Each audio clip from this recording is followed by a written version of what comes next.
عالمی منظرنامے سے کیپٹل ہل حملہ کیس میں امریکی عدالت کی جانب سے سابق صدر ڈونلڈ ٹرمپ کو نااہل قرار دے دیا گیا۔ غیر ملکی خبر رساں ایجنسی کے مطابق امریکہ کی ریاست کولوراڈو کی سپریم کورٹ نے سابق امریکی صدر ڈونلڈ ٹرمپ کو نااہل قرار دے دیا ہے۔ ڈونلڈ ٹرمپ امریکی تاریخ کے پہلے صدارتی امیدوار ہیں جنہیں نااہلی کا سامنا کرنا پڑا ہے۔ سابق صدر کو 4 جنوری تک اپیل کا حق بھی دیا گیا ہے۔ امریکی عدالت نے اپنے فیصلے میں کہا ہے کہ ڈونلڈ ٹرمپ کیپٹل ہل پر حملے میں ملوث ہونے کی وجہ سے انتخابات لڑنے کے اہل نہیں۔ سابق صدر کو بغاوت یا بغاوت میں ملوث افراد کو عہدہ سنبھالنے سے روکنے کی امریکی آئین میں موجود شق کے تحت نااہل کیا گیا ہے۔ عارضی جنگ بندی کی کوششوں کے ساتھ غزہ میں خون ریزی بھی جاری ہے۔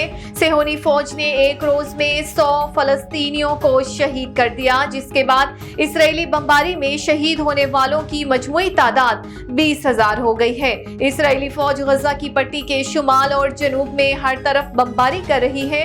رفح میں رہائشی عمارتوں پر بمباری سے 50 افراد شہید ہو گئے، جبکہ متعدد فلسطینی ملبے تلے دب گئے ہیں۔ بمباری سے زخمی ہونے والوں کو الاقصی ہسپتال منتقل کر دیا گیا ہے، جبکہ صہیونی فوج کی جبالیہ میں پناہ گزین کیمپ پر حملے میں 13 فلسطینی شہید ہو گئے۔ جبالیہ غزہ میں موجود 8 پناہ گزین کیمپوں میں سے ایک بڑا کیمپ ہے، جس میں 1,16,000 رجسٹرڈ مہاجرین رہائش پذیر ہیں۔ ان کی اکثریت اس وقت خوراک اور پانی سے محروم ہو چکی ہے اور اوپر سے آئے روز بمباری کی جا رہی ہے۔ آئس لینڈ کے جزیرہ ریکیجینز میں گزشتہ ہفتوں سے جاری سینکڑوں زلزلوں کے بعد بالآخر آتش فشاں پھٹ گیا۔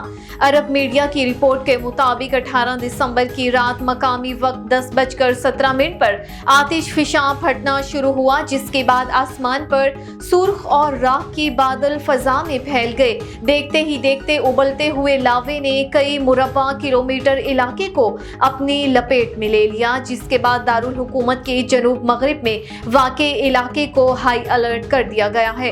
آتش فشاں پھٹنے کی لائیو سٹریم کی جانے والی فوٹیج بھی جاری کی گئی ہے۔ مقامی لوگوں کا کہنا ہے کہ چھوٹے چھوٹے زلزلوں کے ایک سلسلے میں سڑکوں اور عمارتوں کو نقصان پہنچا۔ آئس لینڈ شمالی بحر اوقیانوس میں آتش فشاں کے گرم مقام کے اوپر واقع ہے اور یہاں تقریباً ہر 4 سے 5 سال بعد آتش فشاں پھٹتا ہے۔